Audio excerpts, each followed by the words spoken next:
This will be Didache Bible 2.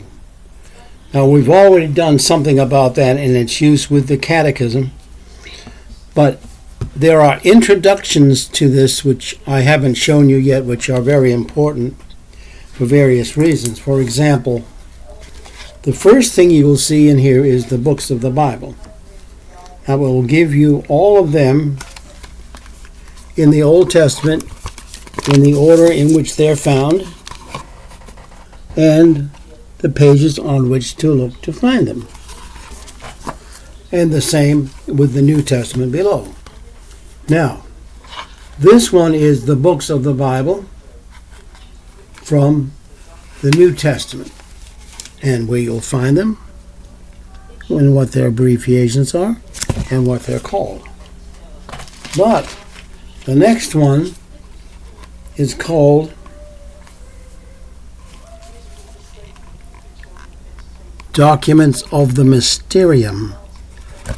Now, what you see down here is many abbreviations that they actually use, and what those abbreviations are for, in fact, is what you find when you are reading in the Catechism, because you will find sometimes that there are abbreviations in here that you see way down below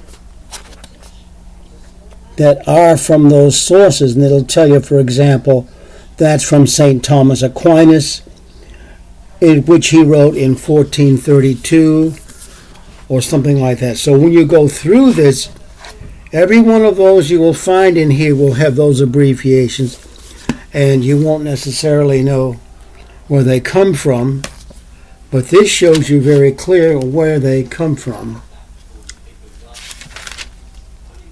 That's what this is. And then comes next a brief summary of all of the books of the Bible. So that summarizes each book in general. For example, it goes through historical books first. Then it goes through poetical and wisdom books. Then prophetic books. Then Gospels in the New Testament, Acts of the Apostles, Epistles, Revelation. Then next, it has chronology, which is very interesting. Chronology of the Old Testament, which you will see right here. And that chronology gives you what happens and the dates of all those things that are gone through.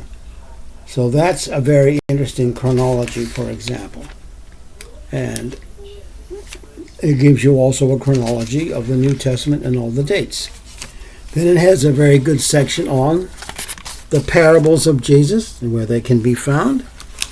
And then the miracles of Jesus and where they can be found.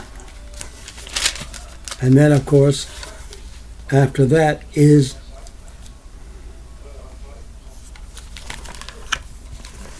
passages about the blessed life of the Blessed Virgin Mary.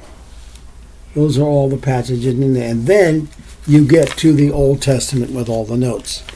So this is the first section of this book, which probably should be read very carefully before you go through the rest of that book, because that's an introduction that helps you not only with that Didache Bible itself, but helps you with all of these references in here, which are not necessarily references to just additional scripture, but also other parts of resources they used in this catechism. And that is also a very helpful way to understand not only what is in the catechism, but what was chosen to put into the catechism and why. This will be the Didache Bible 2.